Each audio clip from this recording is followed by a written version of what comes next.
পুরান ঢাকার গল্প, দৃশ্যশিল্পে একটি জীবন্ত ইতিহাস। পুরান ঢাকা একটি নাম, একটি অনুভব এবং একটি জীবন্ত জীবনধারা। পুরান ঢাকার প্রতিটি অলিগলিতে ছড়িয়ে ছিটিয়ে রয়েছে নতুনিত্ব গল্প, এবং এই গল্পগুলো এবার উঠে এসেছে দৃশ্যশিল্পের মাধ্যমে।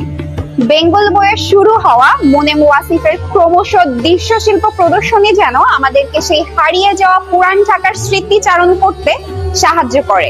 আজকে আমি প্রণতি রহমান চলে এসেছি প্রদর্শনী ঘুরে দেখতে।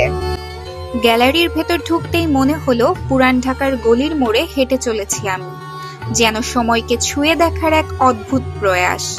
প্রতিটা ফ্রেমই যেন পুরনো শহরের নীরব সাক্ষী, স্মৃতি আর বাস্তবতার সংযোগস্থল ক্রমশ।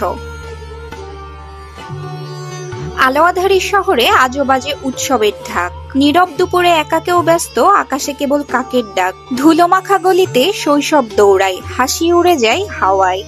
এই ওয়ালে আমরা যে কাজগুলো দেখতে পাচ্ছি তা মূলত মোনেম ওয়াসিফের দীর্ঘ 2 দশকের শিল্প চর্চার এক ভিজুয়াল জার্নি। স্টোরিও সিরিজের এই ছবিগুলো সাদা কালো হতে রঙিন ছবিতে রূপান্তরিত, কিন্তু তাতে লুকিয়ে আছে আলো আঁধারির গল্প, সময়ের পরিবর্তন এবং পুরান ঢাকার এক অদ্ভুত আবহ।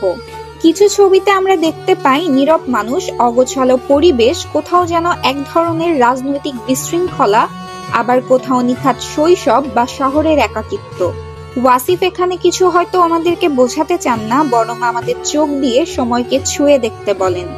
এই ছবিগুলো শুধু দৃশ্য নয়, এ যেন পুরান ঢাকার হারিয়ে যাওয়া শব্দ, ঘ্রাণ আর অনুভব। প্রদর্শনীতে খেয়াল নামক এই সাদা কালো স্টোরিও চলচ্চিত্রটি মোনেম ওয়াসিফ নির্মাণ করেছেন 2015 থেকে 2018 সালের ফুটেজ দিয়ে। চলচ্চিত্রটি বাস্তবতা এবং কল্পনার মেলবন্ধন, যেখানে চরিত্রদের মনস্তাত্ত্বিক জগৎ, পরিবেশ আর নীরব জীবনধারার মধ্য দিয়ে ফুটে উঠেছে এক অন্যরকম অভিজ্ঞতা। আমার কাছে মনে হয়েছে এটি অনুভূতির নিঃশব্দ ভাষা। এখানে রয়েছে 27টি পেপার নেগেটিভ, কাঠের তৈরি সেই পুরনো ক্যামেরা, যেটা লোহার পায়ের ওপর দাঁড়িয়ে আছে পুরনো কাটার বোর্ড। আমাদের চোখে ধরা পড়েছে সময়ের চিহ্ন, হারিয়ে যাওয়ার বাস্তবতার নিঃশব্দ ফ্রেম। এই প্রদর্শনীর মধ্যে বেশ কয়েকটি দৃষ্টিনন্দন শিল্পকর্ম ছিল। প্রতিটি কাজের পেছনে এক গল্প, এক অভিজ্ঞতা ছিল।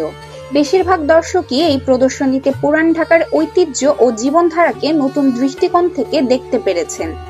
এই কাজগুলো দেখে আমার মনে হয়েছে পুরান ঢাকা আজও জীবিত, তার ঐতিহ্য, তার মানুষ ও তার গল্প এখনো আমাদের কাছে ধরা দেয়।